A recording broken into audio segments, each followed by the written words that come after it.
It smells a tad farty. Farty. Farty. So I'm with my good buddy Ash here. Hey. What's going on? Just chilling with my good buddy Alexander Focus. You're smoking on a farty thing? No, I'm not. No. What are you talking about? Anyways, we're in the green room at the Burdock, at Dufferin and Bloor. It's a new live music, newish live music venue facility in the heart of Portuguese town. I grew up here, actually. I grew up the street. Oh, wow. I grew up at Dufferin and Davenport there. Okay. Till I was about 12 and got out of the co-op housing and never looked back. All right. Yeah, so it's a nice venue here. It's a nice resurgence to the area that's been kind of shite for a long time. Mm-hmm.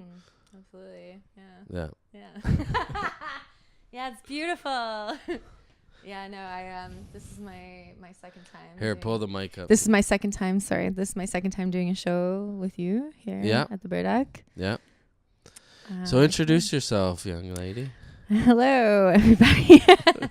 All right, so this is kind of weird for me because I'm not very used to doing these kind of things. I think this is nobody is. I don't think anybody is, really. I think this is the first time anybody's ever interviewed me or I've ever been on a podcast or will actually be able to hear myself having a conversation with somebody. So this should be really interesting. All right. Uh-huh.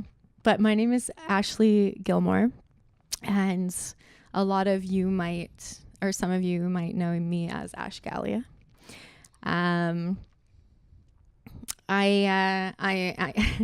So I just want to explain this briefly about the Ash Gallia thing. So Gallia came from a mushroom trip about a year ago. That's what I figured. There was some sort of road down the mushroom hole. The mushroom road of love. No, but I just remember I had such a beautiful night, and I was coming out of a lot of a crazy year. And I did mushrooms, and I remember it was right before I went to bed, and this name just came so strongly to me, and it was Gallia. Ash Gallia. And I was like, fuck, where's the pen, man? I got to write this down before I pass out, because it was right at the end of my night. So I got it down on paper, and I researched it a little bit, and I found out a little bit about the history of the name, and it comes from the Gallian times, Gaul, from cool. really old Viking history of the very first Celtic people that settled into Europe. Yeah. And but anyway, so I kind of I guess I was sort of going through this snake shedding process of my life, and I was kind of looking for something to back me up as a sort of alter ego, or just some kind of veil or something that I could safely hide behind. Or just the stage name.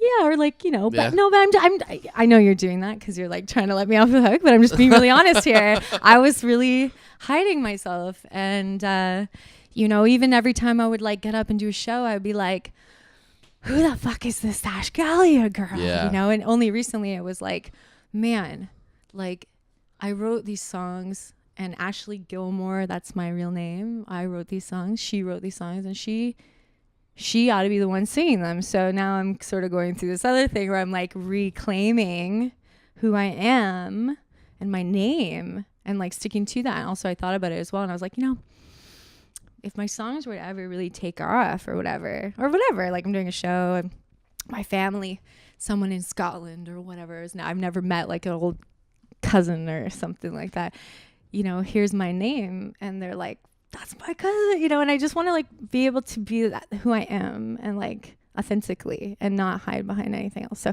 my name is Ashley Gilmore. That's Dope. my real name. And yeah, from now on, whenever I do a show or have a name on the bill, it won't be Ash Gallia. It's going to be me. Ashley So this Gilmore. is prior rebirth. To this one, it's been retired. So this is the Focus Podcast, episode 8. With Ashley Gilmore. Okay. So we're waiting for our buddy Narani. Yeah. And she's Where is she? fashionably late. Yeah. Like a goddess late. Yeah. Goddess like late. a goddess. Yeah. Like I'm here. Did she just text you? Check that out. See if we're. I don't think so. I think she's just gonna show up, and that's okay. And that's fine with me. Bring it that's on. Cool. Well, I can't sweated. wait. I sweated to get this my mixer back in my possession, so I can have more than 2 outlets to record on. Usually, I just have that little mini H5 recorder for 2 of them, and I'm good to go, right? So I was thinking, well, there's more than 2 of us, be all speaking. So I thought I'd get it set up. I kind of borrowed the stuff at Burdock here without anybody here, but thank you, Burdock. Thank you, Burdock.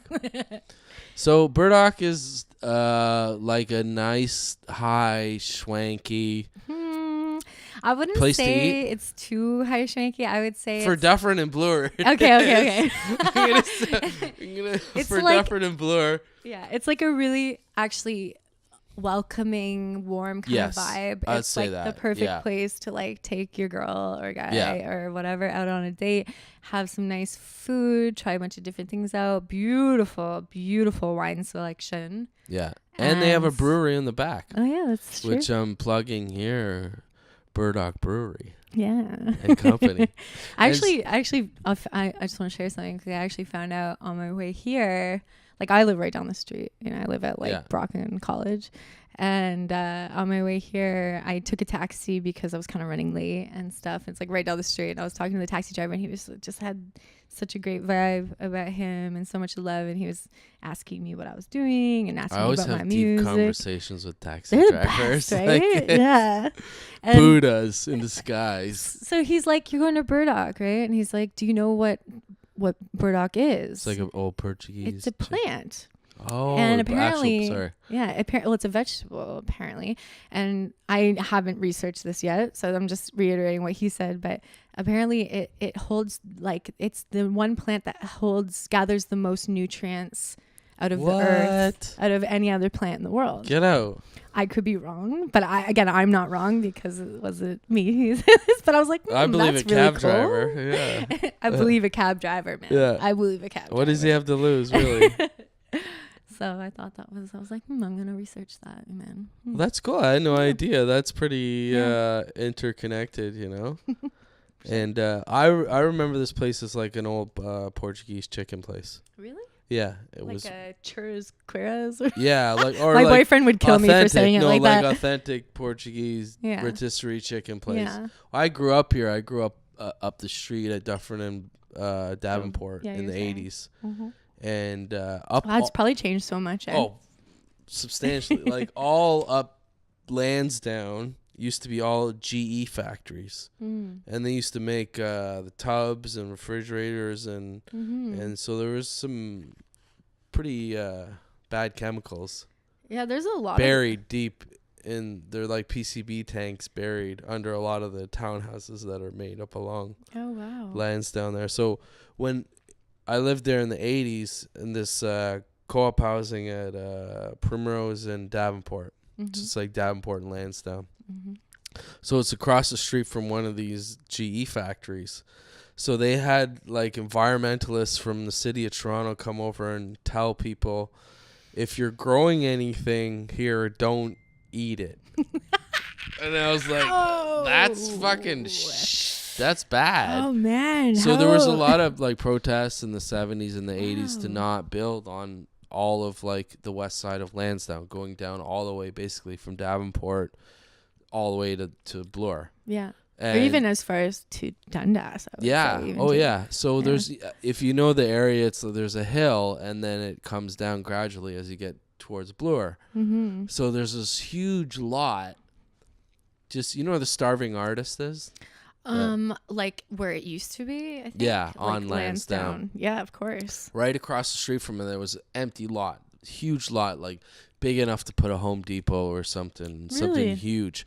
And it just was empty forever. Like nobody bought it. So through the grapevine, I think I've heard or whatever, not 100% factual on everything, but the going story is that all the sediments underneath that were in these chemicals and these factories went into the ground, and because the slope ended up traveling to that area that's all flat there. Right. So that whole area, those like 4 or 5 acres of prime land. About like 30 years ago, or even longer. Yeah, because I grew up there in the 80s, and now there's one corner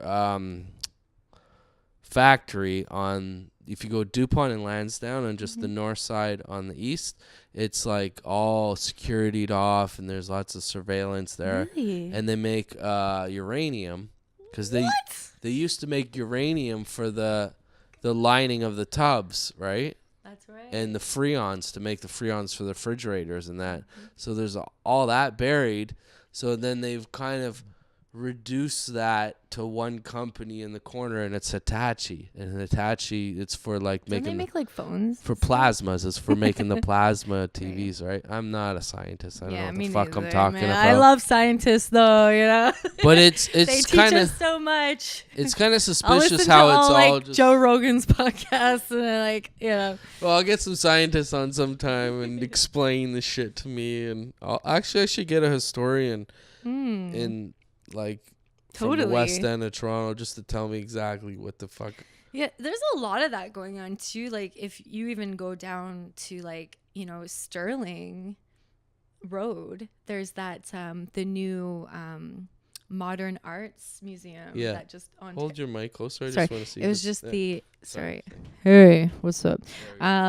There's that modern arts museum that opened up, and before that, I mean, there was like all this talk around different investors coming in and buying the property, and I think one actually bought the property, but the deal fell through, and they were going to turn it into condos, but because it's like it's known as like a historic piece of property in Toronto, they weren't allowed to tear it down or really do much to renovate it or change it or whatever. So because it used to be a General Motors thing where they used to make like car parts and stuff right? And anyway, I don't know why. I just wanted to. This city there's a lot of that going on. The city is patched all around, where there's shit buried deep underneath. Yeah. And time passes and people just forget about shit. There was protests here in the early 90s and the 80s to not build anything on here. So eventually people just forget and shit. Time passes, and I'm like wondering, is it safe now to like grow things in your backyard? Probably not. I'm wondering. You never know. Like they say like every 7 years. Like I don't know. You never know. Well, who knows how secure those things that they have buried, right? Like, true. Who knows? Yeah. Nobody knows. Anyways. Well, it was like near City Place, you know, the Sky Dome there. Mm-hmm. And that's a big pile of garbage. That's all buried. And they had a driving range there forever. What? Yeah. I don't know any of this stuff. I got footage. Damn. Yeah. This is like 12, 13 years ago. Wow. But yeah, the city's just wherever they can, they put a condo. Mm-hmm. And whoever needs to pass it, passes it. Mm-hmm. Oh, this is starting to turn into a depressing conversation. No, I'm just kidding. I'm kidding. Let's round back. We're at the Burdock here. Yeah. We're about to play a show. Yes. Tonight. I like this. This is cool. Like this is almost feel like a comedian or something, you know, where we're waiting in the green room, but there's no drinks. They won't allow us to have drinks here. No, it's okay. We got to change that, Ash. Yeah, it's so weird, like these bylaws, man. It's like, okay, we can have drinks like right below us, one floor down, but not up here where we're all alone. So here, I have a little kind of insight.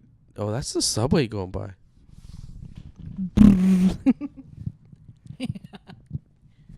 Hear that, folks? That's the subway. We're right on Bloor Street. Yeah. We are. But it's like, what's your take on venues changing? Because there's a lot of venues closing, and I think what's happening is like the old venue that's just music is kind of dying. Like if it just relies on just live music, it's kind of dying. Where a place like this is a nice dining establishment on one side, and then you have the entertainment on the other side. Yeah, they really organized it well. And there's a brewery here. So there's like 3 businesses holding each other up, kind of, you know? Mm-hmm. So I think in the future with legalization, it might change the landscape of live venues, right? Where lounges might start opening up again. I never Smoke thought lounges. That's where I think the cutting edge is going to be in the next 2 years. Is venues like a coffee shop, and our style of music is more kind of laid back and chilled, which I think we niche into more of like the weed smoking audience, as opposed to the let's drink as much as we can and let's dance, like those rock. Exactly. You know what I mean? I think there's a whole different. There's going to be a whole different take to what live music experience is like in Canada now. And appreciation. Yeah, absolutely. What do you think? Oh, man, I love that you brought that up, because I think that's a really good point. And I've thought a lot about this. And, you know, like, I realize, you know, when I talked to my father, he was born in the late 60s, and he grew up during the 70s and the 80s. And he was a musician his whole life. So he went to school in Port Perry, and he went to like all of his high schools were all like very like music based. He learned how to play trumpet, bass guitar. He learned how to play every fucking instrument. And then back then it was so supported. Like he would like travel to like Europe or other parts of Canada and just tour with his school band and go on these competitions and things like that. You don't really see that anymore. But anyway, what I'm trying to say is when he got older, right out of school, he just became a professional musician, and it was so supported. And he toured with a band. He made a good living, and you know. And he says to me, even to this day, he's like, you know, if you were born when I was born, like you would have been a very successful singer. Well, you're like, because it was so different back then. You know, you're a very '60s style. Am I? I don't know. No, you're just. It's hard to tell. I don't know. I don't want to. Actually, I don't want to say that. That's okay. No. It's no, like but one you're perception. More. Well, I think that's kind of going into what I'm kind of saying is that myself, and I don't know, you and I really fit into the like pounding drinks kind of vibe. I'm kind of like not sad to hear that, to be honest with you. No, I can do it. I've done it. No, I'm just saying it's like our style of music is kind of more laid back. It's more. So, to answer your question, I never thought about it like that, and I'm excited to see what happens, because I've run into a lot of conflict, not just personally, but as a witness or observer to other people's struggle in the music industry, and, you know, landing gigs and all the work that musicians have to put into themselves to even be appreciated or recognized. And like literally you have to demand what you deserve, otherwise you're gonna get like the shit end of the stick every single time, unless you're working with people who really genuinely want to make that change in the industry and are like on board with that, who like are like the evolutionaries of like the industry, and what are we going to do to change it, because I feel like it's not up to the industry to change it for us. I feel like the only way for us to really do it is for all of us to come together and figure out a new way that we created.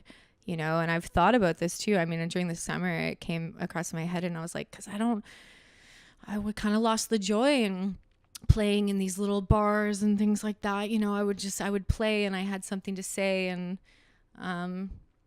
you know, so like 2 or 3 people would actually be like encapsulated in that energy with me and being in that sharing with me, and then everybody else would just be like trying to get drunk. I'm not judging, but I've been there, you know. But it was just kind of like, ooh, this is my purpose, and this is my energy and my gift, and it's kind of being drained in a sense, like wasted in a way. Yeah, because it was like, oh, this doesn't feel good to me anymore, you know. And I had to kind of pull back from it, because I was like, ooh, I can't do it like this anymore, because I'm not desperate, but like I kind of really want to share my shit. So I was thinking of different ways, and I was thinking, you know, we could do like we could like create a festival in the city for just like local artists, and we all kind of come together and we all pay to see each other play, and we all put our money together. We're all putting into each other and not sort of like expecting an outside source to step in. It's like it starts at home. We control first, it all.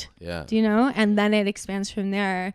Or even doing like shows in people's like backyards or garages, or just like getting really creative with it. But the thing is that you need to have a community that really is together, that really wants to, like, that isn't selfish. Do you know what I mean? Yeah. Like, for example, you know, I was telling you this earlier, but you know, for a little bit of time, because I haven't really been doing these shows for a long time, but for a little bit of time I was like doing these for a little bit of time I was like doing these shows, and it was sort of like, oh, Ashgalia, and like it was like kind of like this egoic thing that it became, because I had been I felt behind in getting to this point where I actually started sharing my shit, and I felt like I had all this stuff to prove, and I feel like a lot of musicians go through that, but I lost my love for doing it, and I was like, well, I can't do this anymore. So I wanted to reapproach the situation, and I'm gonna do that tonight. Tonight's sort of like the launch of that, where when I do a show, I want it to be about everybody, and meaning that when I go to these open mics and little things in the city, which I love the open mic scene in Toronto. God bless the open mic scene in Toronto. That's where it's at. You want to see some good music, man. Each other, everybody. It's beautiful. There's so much support in some of these places. You know, the Painted Lady, the Transac on Monday nights. Sunday, the Remix Lounge is sort of, they've started out their own open mic there, which is growing and expanding every Sunday, and it's wonderful, and the host is great, really cool, young, jolly Scottish guy. I think his name's Rich Freed. And it's just been such a great experience. But as far as doing shows go, I wanted to like connect with some of these musicians that really have no other experience than open mics, and be like, hey man, I'm doing a show.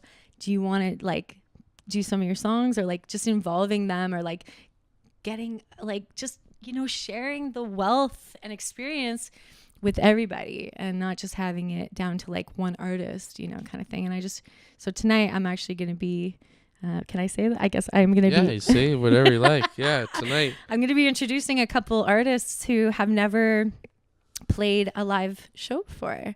They've done a couple open mics, and, you know, but they just kind of haven't had the experience of this before. So I approached them and I was like, God, people need to hear you guys. So I have my friend Damon, who's going to be playing guitar on a couple of covers I'm going to be singing tonight, which I don't generally do covers, but I'm going to be doing a couple tonight because my sisters are going to be in the audience and they've requested a couple songs. And then I have Danielle Dwaron, who is an amazing songwriter, and she has quite a beautiful tone and voice, and I've asked her to be a part of my set tonight, so I'm really excited. I'm like mostly excited for them, you know? Yeah, well, it's like yeah, they've had their whole life until now to have a live performance. It's cool. Yeah, so anyway, it's a good question. It's a very good great. question that you asked. Maybe I kind of went into all over the place and Here, things and whatever. Check that. We're going to take a break on the Focus podcast with right. Ashley Gilmore. Yeah. And just check those texts. We got to figure out where our friend Narani is. Yeah. You're listening to the Focus Podcast, number 8 with Ashley Gilmore. The first half of this podcast was recorded at Burdock Brewery, 1184 Bloor Street West. Come check out some live music at their music hall and get a freshly brewed beer at their brewery. 1184 Bloor Street West, Burdock Brewery. Now, back to the Focus Podcast with Ashley Gilmore.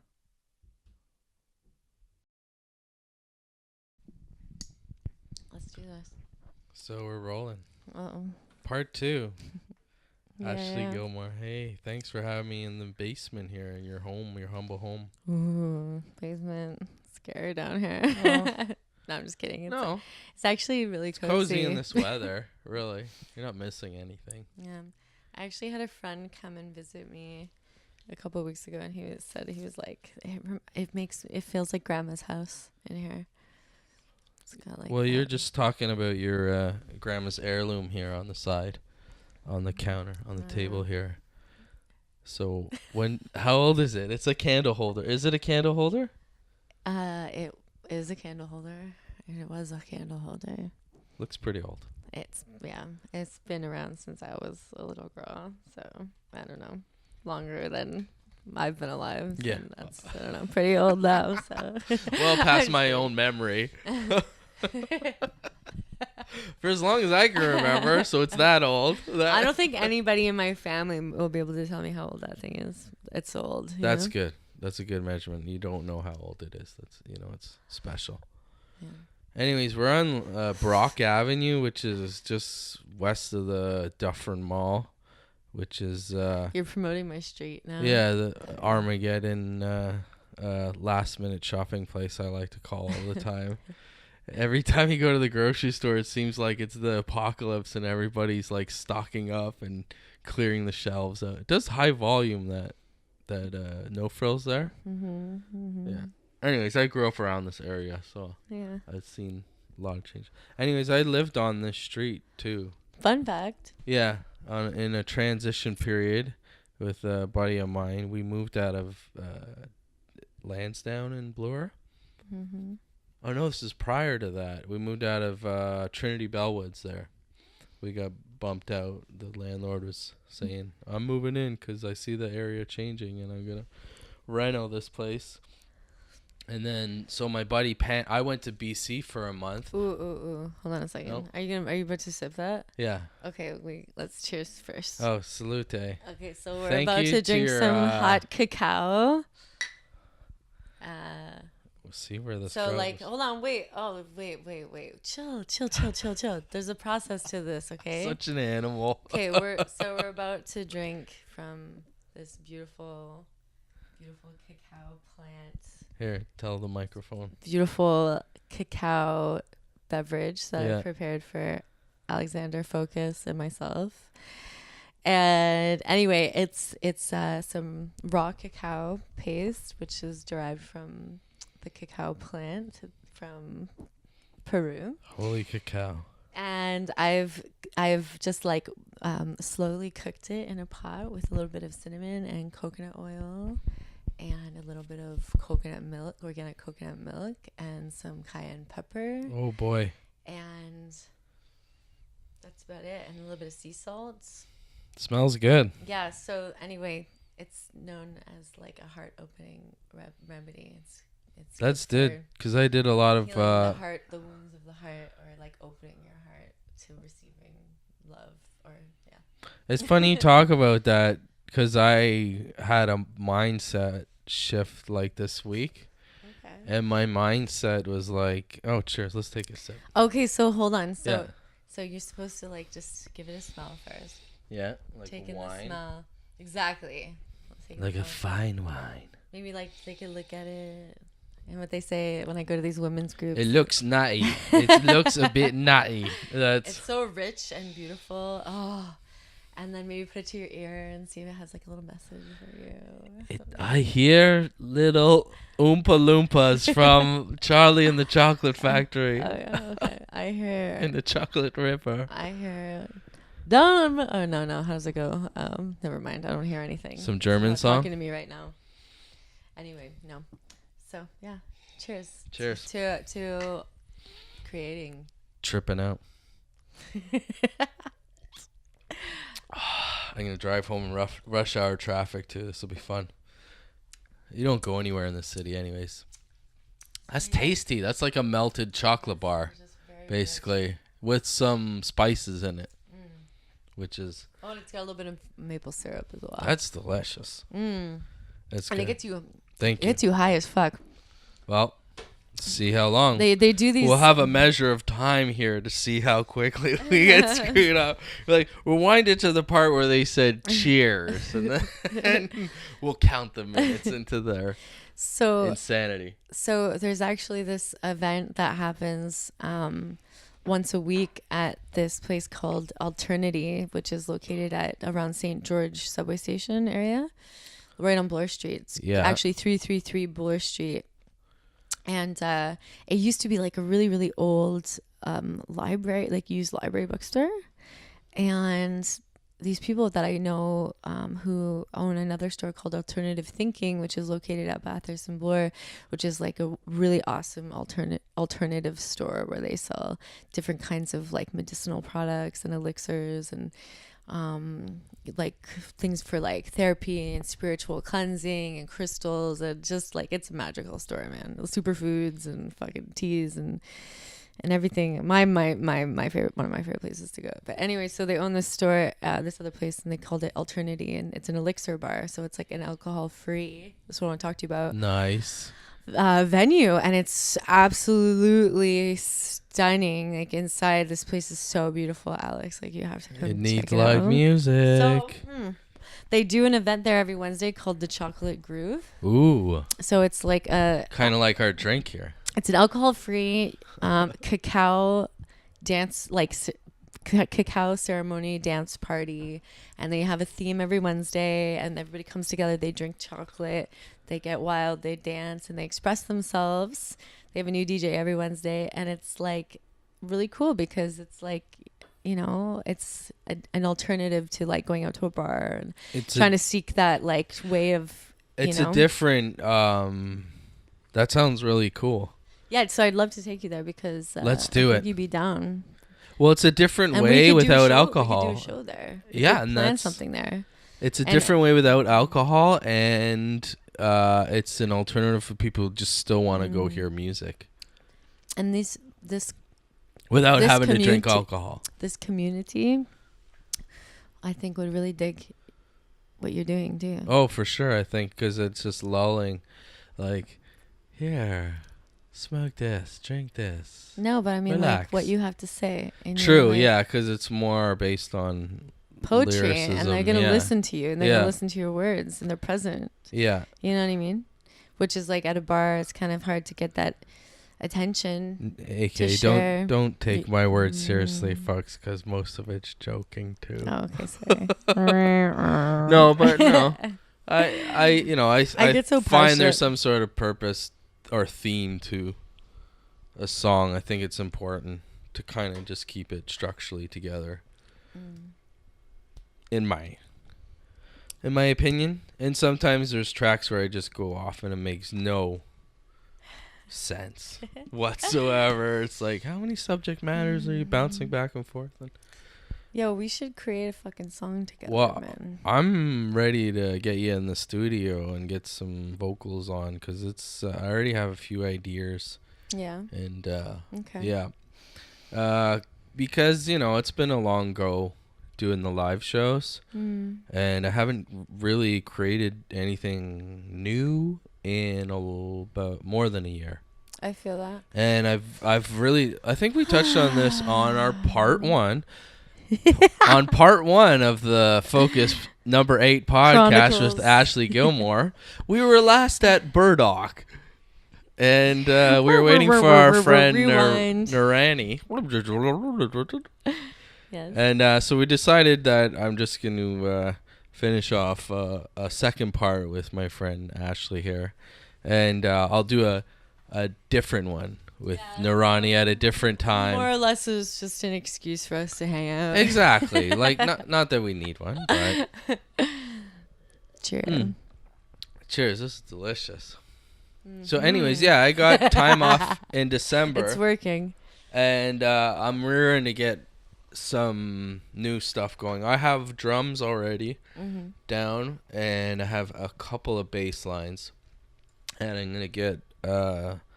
our buddy Yuski to lay some bass and some guitar, and in exchange for some video recording of him to do, like, record him actually doing what he's auditioning to do. So, like, a demo of him playing bass, guitar, and all different versions. And it got me thinking again. But I've already been doing it for some other things, and it's just like a way of bartering with your skill set, really. Yeah. And that's the best way. So that being said, we touched on last time about venues that are changing, and so that's exactly what you're talking about. That's cool. And there's gonna be a big change in the new year. So Mocambo is still slow, a long time behind, but I have inside buddies that are in the know of what's going on there. Have they reopened, or are they in the process of reopening? They are. There's a new sign. It's and almost it's complete, beautiful. but it's like there's been, I don't want to say for sure, but it's what I've been told is like labor delays and stuff like that. Just things, he wants everything perfect and wants it to be the venue in the city again. Okay, awesome. Which has got me excited because that whole excuse me. No worries. The corner and then that whole strip up Spadina sucks. It used to be the shit. Like that used to be where everybody rolled through. So if you have everything, it's like you have Kensington, you have up Spadina, you have College, then you go to Dundas and you attach to Yonge Street. Even that corner of Queen. Like that corner of Queen and Spadina, that was the creme de la creme. Like if you played in any of those venues in that area, it was you were known. But now it's just like all of Spadina has just been in a time freeze for a while. I know, it's so weird. And it was so weird. Like all those places. What was it? So there was that one that was not. Is it the Horseshoe Tavern that's right there? That's the one at Queen and Spadina. Yeah, that's a staple. That's like one of the. That's the one that's just like it's just east of on Spadina. Exactly. Yeah. Okay, so then there was a place that's now the NW, and that used to be called oh my god, I can't remember what it was called. No, you're thinking of it is right beside. There's an A&W right beside. Yeah, but that used to be a bar. That was the Horseshoe. That's the where the Horseshoe is. There used to be a bar there. There used to be a bar. Yes, you're right. You're right. And I used to hang out in it all the fucking time, and we used to just listen to the concerts, all the like. You're right, because I used to shoot. I used to shoot for. First Local, it was a news show in Richmond Hill, and I would do the entertainment, and I would go down with camera and record a band down there, and so I do remember a bar down there. There used to be so many. I was talking about this with another buddy of mine. In the future, Focus Podcast 10, so it's like messing with your mind, folks. Because we had to go back in time to complete this one. So now we're back. We're back Doc, we gotta go back. What? Explain it to me. No, but we were discussing too, like how many different varieties of venues and clubs there were downtown about 15 years ago is not the same anymore. Like they don't have those big clubs anymore. It's few and far between. You know what I mean? You know how to all the 905 people would come down and go for the weekend. Exactly. Yeah. It's crazy. It's not the same. I know. It used to be so many clubs everywhere. It used to be the place to go. Like downtown used to be like, okay, Friday or Saturday, you're going somewhere downtown. But I used to work at Whiskey Saigon on Richmond and John there. It was the big 4-floor one, like 2001. Old geezer talking. And it was part of the Liberty Grand Entertainment, and they all owned like half the nightclubs downtown. Yeah, but they converted into other kind of like restaurants, forms of entertainment. But that's 20 years ago. That's that style of entertainment changing, and now basically because music changed, you know what I mean? People change the way you listen to music. Like I was talking about that, people who like 90s hip hop. It's like you had to go out and discover new bands. You had to go to the venues to see what up and coming music was. Now you can just sit online and go on SoundCloud and get everybody, right? You can hear anybody's music, right? Yeah. So that I think that's a huge difference too, where that's why a lot of people don't go to venues anymore, and that areas like Spadina has changed. And I'll try some of that. What is that like? I took this off, so just put your mouth around futuristic. Push this button down, and it's already coming out. So push the button down as you do it. Just be careful. No, put your mouth all the way around it. There you go. Just be careful. You don't want to burn your nose. Did that work for you? Yeah. AI. Let me see. Yeah. Oh, yeah. Okay. Yeah. Go. Smoking some AI, folks. Smoking some Shatter. Shatter. So this is a nice little Shatter pen that I got, and for all you people out there listening, I was working in a dispensary for the past 4 or 5 months, and it was pretty much a dream come true. Probably the best job I ever had. Good money, good people, nice smoke, good prices, serving humanity, giving people their medicine, and just connection. It was awesome. So anyway, that's all done now. Thank you, John Tory. Yeah.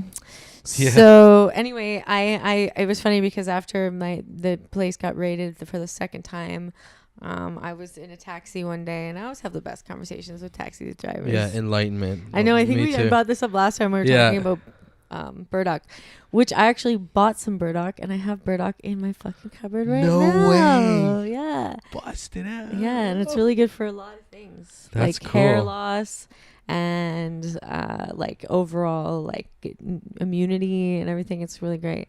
So anyway, Should have got that for the hair loss a few years ago. Burdock, where were you? I wasn't saying that to you or No, anything, but I like, was. that's really cute. But anyway, so I was in a taxi shortly after, and this taxi driver, I smoke one of these like IQOS vape cigarette things or whatever. Yeah. And he saw me with it, and he was like, "Oh, like is that kind of like this?" And he showed me this Yokan Shatter pen, and I didn't know what it was at first. That's like it looks like a time capsule for microfilm. It's fucking awesome. So anyway, so he gave it to me because he said it's been in his car for a month, and he doesn't know who it belongs to, and he has no use for it. And I was like, wicked, because it's actually A cabbie gave you that? Yeah, it's actually a really Wow. expensive, really nice Shatter You couldn't pen. get money for it? And no, and then he gave it to me for free. And then I had a bunch of Shatter in my freezer. And so it kind of, Shatter kind of like, it's a clean high, and it's very easy, especially if you have a Shatter pen, to use it, and very convenient, and it's just lovely, and it lasts for a while, and so I'm really enjoying that right now. I haven't So really it's not like too the many conventional firing it up and doing a big hit. It's just like controlled. Yeah. Doses of it. No, I can't. Even this, sometimes it kills me. You hold on to it too long. Oh, like I went to a yoga class today, and I went to the bathroom because I had to pee, not because I wanted to smoke my Shatter pen. But I took a hoot of my Shatter pen. So I took my Shatter pen out, and I took like a pretty good hoot nanny, and fucking hoot nanny blew it out, and then I was like, I had to clear it up pretty fast because I don't know if these things smell, but I'm pretty sure they probably do a little bit. It's not like a vape pen that smells like, juicy fruit or blueberries or they might change that or whatever. It might get some. So anyway, and then I like had to cough immediately, but I had to go right back into the class, so I just pushed it down, and I was just like burning and like just like and like holding it and trying, and I'm in a hot yoga class, so I'm trying to take deep. You have to take deep breaths. Yeah, those are burning breaths too. I couldn't like fill my lungs, and I just had to really take it slow because it was just too much. So yeah, even these could really fuck you up. So, but I've like blown out lungs. They say it's better for you, but I don't know, man. I was one of those skeptics right away at the beginning. Yeah. To be like, those short inhale breaths are not good for like breaths. But they're not. I don't think they're that good for your real breathing.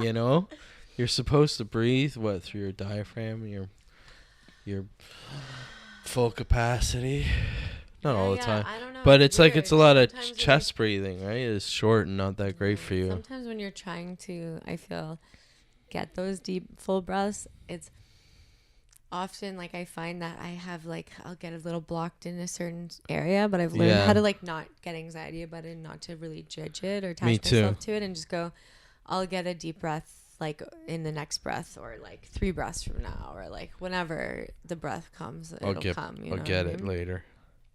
Yeah, I'll see you later, breath. See you later, breath. Yeah. But I think that'll change too. Yoga classes. It's like I think they might incorporate that more. They're like, hey. Oh yeah, like everybody ganja? smoke up before we get into the class. They do have that in the city. There's a place. Oh, there are. Yeah, there's a place at right here at Christie and Bloor called House of Yoga, I believe, and they are a ganja yoga class. Really? Oh yeah, and it's beautiful, and they have the vaporizers, and they'll have a sativa, an indica. They'll give you like the sativa at the beginning of the class to get you going and energized, and then halfway through the class you have a little bit more, and then at the end you maybe switch it to the indica or whatever you want. And there's this one guy who does a class there on Friday nights. He's probably doing it right now, and it's a 3-hour long class. Whoa! So he starts it at that's double what I 10 until 1 a.m. and they just get hot, do ganja and do yoga, and he does some really cool shit. His name is John, and I forget where he's from. He's got a beautiful voice and accent, and I've done one class with him, and he does this really cool moving meditation. Again, I forgot what it's called. Oh God, I gotta do some research, bro. I could never go on the Joe Rogan show. Next time we'll have a computer with we'll have statistician. I'll have an assistant. Yeah. Fuck, we need that. I do need that. It's your right hand proving point. It's like, what are we talking about? All right, look it up. Make sure that's a fact. Well, he does this. Okay. Well, so he does this. Okay. He does this moving meditation thing, and it's like a dance kind of thing, and it's like really like the way you move your body, and it's like you have to do repetitively, and it's like 4 different moves in like one sequence, and you have to do it repetitively, and it can kind of mess with you because of the way you have to turn your body. And I found that it's so much more beneficial. Hey up, Kitty, what's up? So he says to me at the beginning, it says to all of us that the meditation is supposed to channel your inner warrior, what your inner gift and purpose is, and it will show you what your path is, kind of thing, because you do it for 32 minutes long, and you keep doing it, and you're you're breathing, and you're making sounds and stuff, and the music you have playing in the background, and of course I just started singing and channeling. Well, actually, he didn't tell us this until at the end of the class. And then I was like, okay, all right. So that makes a lot of sense, because I was just singing the whole time and being so vocal. Is there any voice where somebody hears it's like, you will be an accountant? No, I'm kidding. Numbers start showing up and you're like, yes, that's what I'm going to do. I think it's so incredible when people can use their brain as a calculator. It's unbelievable. Number, they're just my dad's a super numbers guy. I'm like, yeah, I'm getting this. I'm spending this per week. He's like, that's this per this, and you're averaging this, and I'm like, oh, all right. So impressive. Yeah. Some people are numbers, some people are words, some people are puzzle people, some people are mechanical, some people are intuitive, artistic, intuitive. It's creators. Just different levels of different things, Yeah, we all got a purpose. We're all here to help each other move along, making shit happen with each other, for each other, wishing for other people's wishes to come true. Well, that's what God knows, if you're only wishing for your own fucking wishes, believe me, those are never gonna happen. Peace. Ever. It's all I learned this else. week. That's what I was saying as we were starting this part 2. That I realized this week that it's more important to go out of your way to do something for somebody, to help them, or put them in a better situation. Just whatever you can do, and every day try and do something like that for somebody. Not just because it's gonna give your brownie points for yourself in the end or whatever, or it's going to even out something for yourself, just because you can. The right way to do it. Yeah, and that's just because you're able to. You're able to. That's, I think, it's to each his own, right? But it's making me more fulfilled than anything. Yeah, and I always feel that way too. Like with you, like when you invite me to do these shows with you, I always feel so honored and like I love it. Honestly, I'm so grateful for it. Cheers, dude. Yeah, thank you. And it's just You're helped welcome. me like open up my mind to like just getting out there and just doing it too, because I'm like the only one who's stopping me, and like I want to like just keep creating, and I want to keep bringing these musicians together. Speaking of which, I spoke to Mosen over at B-Side. He's the Booker guy. Yeah. And he's incredible. What an incredible voice. Yeah. Have you ever seen him play?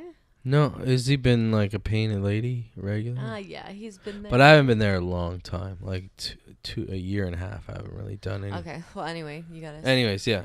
You'll meet him. I trust your judgment. Well, I just spoke. I put it out there to him that I was interested in doing a show there in February or close to sometime in the new year. So if Let's you'd do like it. to be a part of it, yeah, let's do it. Well, I was gonna ask you and Narani, if you want to, because I have a slot at the Horseshoe on the 2nd. If you want to join. December? Yeah. No, January 2nd. Oh wow. Yeah. I'll be. If you want to do one song of your own, or and tag along with me for one song or a couple songs. Sure. Yeah. And then because I want to start incorporating like a full variety. band, yeah, because with Narani it's nice, and then you're it's a good dynamic, and then I want to slowly build and having a whole live arsenal to have options from, Yeah, so now I think that like with the technology, I can do my backing beats, and there's so many options that you can do live now. There's so many mix and match options, and everything's professional gear now. And it's all super accessible for venues to, be fully equipped, and we're just waiting for this transition to happen. And when it happens, I think we're all legit ready to go. Like we'll be. But I listened to what we did in the beginning, like our first half of this, and you were talking about the emphasis and important on all the artists in Toronto getting together. And I think that's super important, and having like a unison to really like push to promote each other as promoting to the promoter, saying, listen, we can take care of our own city. We got enough talent and people here. You don't need to headline American acts all the time. Creating like a brand. Yeah, so exactly. That is like amongst like a larger scale group of like how Liberty had all the musicians here clubs in together. Toronto who work together and just do it together. Like it's just it could be so fucking amazing, and I see it so clearly as a vision, and I know it's gonna happen. And I'm just kind of like, why hasn't it happened already? And I'm sure there's like, you remember there was like the broken social scene in Toronto, and I went through all that too. That was fucking that. They were great. They were a community of musicians that came together and branched off, and so many fucking amazing bands came out of that. So many amazing creations and songs came out of that movement. So it's like, hey, let's do another thing. Like another wave, and now it's gonna ride on the pot legalization. That's the huge wave coming with it, and it's just like venues changing and all that shit. So I was, What do you think? What are you thinking? You thinking by like next summer? You think things would be a little bit more legit? Like it's gonna be like a fucking night and day. I think so too. Yeah, because it's like all the big businesses are already lined up, like Shoppers and LCBO. They're already, stores are finished, complete. So it's just the business. I thought they weren't doing that. No, like they scrapped it at, like the Liberals. That was Liberals' plan at first, and then they scrapped that and just went to online. But the business plan proposals will be open to the public. And anybody that wants to start their new business. So companies are the general public too. And they're already good to go. So once that deadline goes, they'll just submit what they need to submit, and then they'll be open like in a week or so after that. I didn't know that. So I say by like spring next year, after 420, everything's gonna be changing. So it's like it's exciting to be. Yo, I told you about how like my dispensary got rated at 420 on really October well because they 30th. gave they gave on October 30th. Well, because they gave the deadline a week before that, right? It was like 2 weeks. Yeah, it was like 200 grand. On the 15th by the 15th. You weren't there when it happened, did you? I was in the vicinity. I was upstairs when it happened.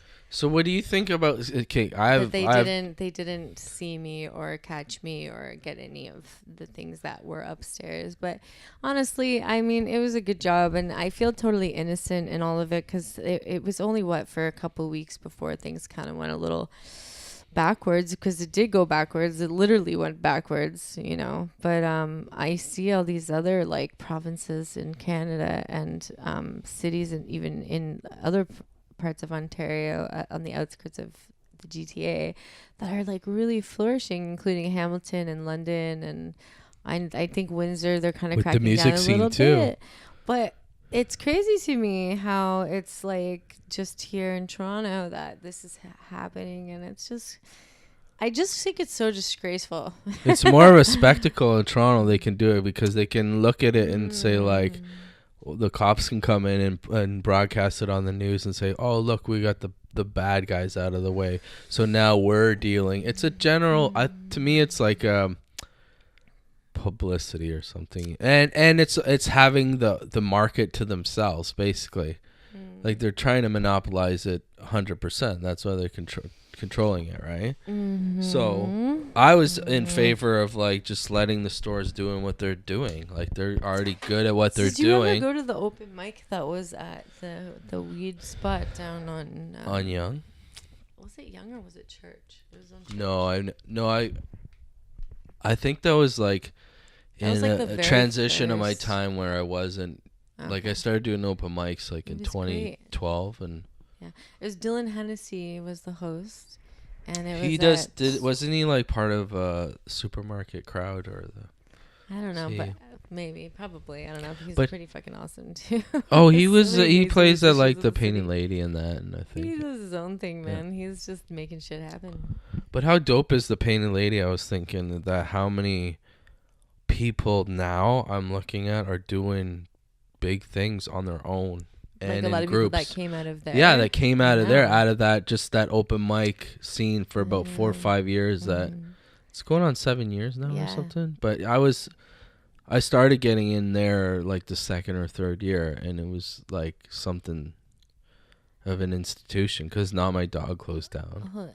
Yeah. And now it's just like you see all these people doing well out of that, you know? Yeah, that's definitely a community of its own for sure. The Painted Lady, it's very well facilitated. I feel it is pretty well facilitated. I know some people it's how it's run. I think it's how it's run, you know. There, but yeah, because true. It is a community, and people aren't really aware of how. And it's a popular place. Yeah, and people aren't really aware of how it works and how it's a little bit more stricter on the side of, you want to play, you got to show up, you got to be there for everybody. Respectful it's not just for everybody's time, exactly. Which is cool, and that's a valuable lesson I learned too with open mics, because when I first started, I was very like nervous and very in my head and very almost coming from an ego spot, you know, and I didn't feel like that was very welcomed there, and I didn't feel comfortable with it either, but I didn't know any better, and I was really just learning how to be like there doing that, is standing on stage, learning what goes in this chord and this goes and plugs into that, and understanding levels and blah, blah, blah, which I still don't really understand, but just a complete amateur, you know, walking in there. Now it's a little bit different. It's totally different, and I've paid my respects and my dues and stuff. Yeah. But it's cool because that's the whole learning experience, is like doing that and going through it, and then, you know, yeah, it's so I'm grateful for sure, so grateful for all of that.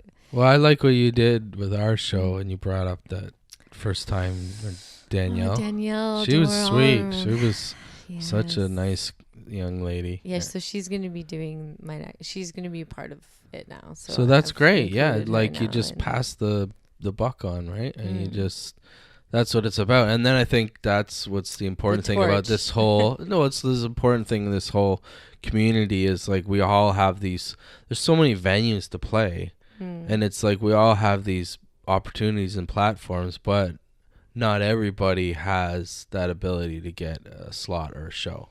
Like there are a lot of venues, but they won't look at you until you even have a little bit of original material of your own, right? Yeah, or just like so, some experience. But everybody needs that little experience. It's the same saying of like, oh, we need experience, but you're fresh. It's like, how do I get experience then, right? It's like, so, yeah, I think there's going to be better audiences and different opportunities, more audience and different opportunities in the future. Because Canada, with all that legalization, is going to become a tourist destination as well, too. So talking about like tourists and destinations, you travel, Alex? Yeah. Do you got anything planned in the foreseeable future? Getting out of debt. First. That's the big trip on my mind. No, I was looking at Australia, and that's right. maybe in February, March, but I'm gonna probably go to Europe again in the summer. I met this Germany and Italy again. I met this pretty rambunctious taxi driver today, who's Polish, and he was a little catty motherfucker. I respect him a lot though, because anyway, so I called this taxi and my phone was on silent, and I'm usually pretty intuitive when it comes to it, but they always call me when they're outside. And so I was just walking out the door and I looked at my phone and I noticed I had a missed call, and it was like a minute and a half. And I walked out the door and I saw him, and as I walked to the car, he went to go drive off, and I go, wait. And he stopped, and then he proceeded to give me a piece of his mind about how he canceled the drive. And I was like, it was like a minute and a half, bro. And he was like, yeah, but you don't answer your phone. And I was like, I saw that you called. I walked up the stairs. Yeah. And it was like a minute and a half, and he was just That's it, leeway. But he was just like catty, and I was like, okay, I see what I'm kind of working with here, And I kind of just was playing with him a little bit, and I forgot what my point was. There's no point. Don't worry about it. I don't know. Wait, hold on. It's like, I don't know. Shit. I don't know. What were we talking about? Melted chocolate's working. It's that in the Shatter pen. Yeah. No, but anyway, I was telling him about how. Oh no! Now I remember. Sorry. So I was talking about traveling and how I was planning on going to Mexico, for a month. This winter. Excuse me. And take your time. So anyway, he was just telling me how he goes to Europe once a year for 2 months, and he goes to Poland and Germany and Italy and Austria and France and all these places. And so I was like, oh yeah, you can get like that kind of train ticket that you pay for, and you can just train travel pass through all of it, Euro right? pass. And he was just telling me how it's really expensive in Europe to travel to Europe. Oh, it is. Well, in Western Europe, like the typical tourist areas like Paris, London, Amsterdam, it's fucking expensive, really expensive. Yeah. But I've learned the last couple of times I went, because I go to Italy, northern part, and then I've learned to go to Eastern Europe instead. It's way freaking cheaper, and all these countries are like recently gaining their own independence from 20, 30 years ago, and they have a currency that goes way farther, and places are cheaper to rent, food's cheaper. Like if you go to Prague or Budapest, it's 10 times cheaper to drink, to have fun, to transportation. It's so yeah, I think the typical tourist places are getting super expensive again. And yeah, you ever been to Mexico? Never. I've been like really all over the Caribbean, but never anywhere in Central America. Never. Really? Yeah, I'd love to go goodness. to like Central America, Mexico. I totally see you hanging out. Oh, totally. I see you in Cuba.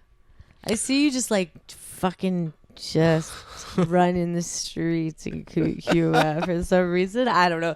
Smoking a cigar, walking down the street, cool as fuck. Yeah, I've been there once. I've been to cool shades, nice smile. Verdero once. Just going like that, winking and. Yeah. Yeah, it'd be fun because see what happens now, right? Like it's different. There's no Castro around. Those poor people, they had it shitty for a long time. Oh my god. Like, fuck, it would have sucked to live in Cuba was, like, for a while. Listening to a little bit of stuff about actually Fidel Castro and Justin Trudeau, and tipping the hat to him, and it's like, all right, yeah, cool. One of the bloodiest murderers ever. Have you heard of Faith Goldie? No. Really? No. Oh, I don't know if I should mention her in the podcast. I don't know how people feel about her, but my dad just put me on to her yesterday, and I'm really shocked because I never get into like politics and stuff. And there was a point in my life a couple of years ago where my eyes really, really opened up to a lot of things, and I was like very, very aware of things I was never aware of before, and I thought it was very interesting, and I did a lot of research into it. And then just over the years, I've sort of let it surpass me, and I guess maybe it's just because I haven't been around too many people who have been having these conversations. Yeah. And so my dad is all into politics, like real news, not like fake news bullshit. And he introduced me to Faith Goldie, and she was like the third runner-up for the mayor electoral. She was a candidate to become the mayor of Toronto, and she was the third runner-up. And she used to be a reporter for the Rebel News media.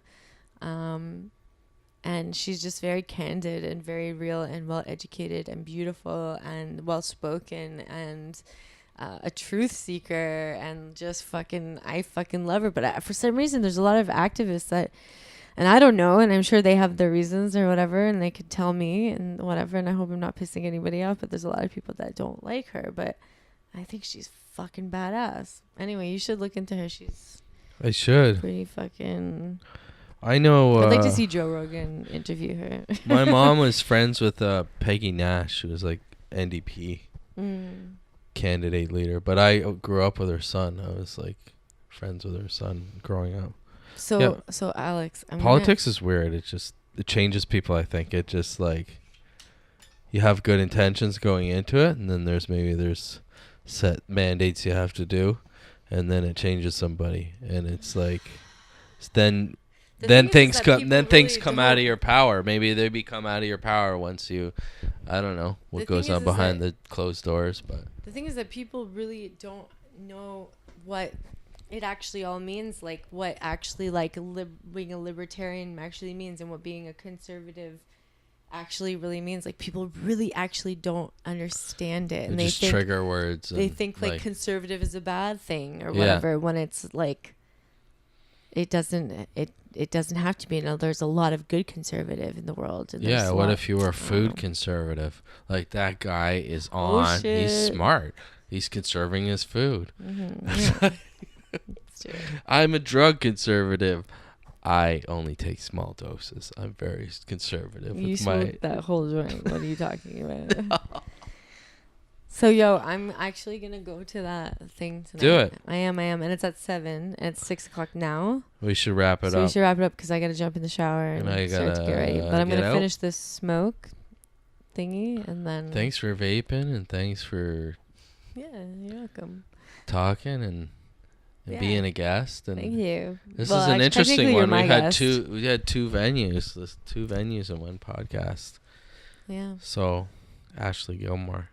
Mm-hmm. One and only. Are you gonna play a song for us, or maybe just give me one of your songs and I can attach it? It's up to you. No pressure or none. We could just wrap it up. Can I just sing something, but it doesn't have to be one of my songs? You can sing whatever you like. Only because I really love singing it. Okay, so it goes. Time watches on, never ending. Time keeps its own time. Here we stand at new beginnings. and your love ain't passing me by. And I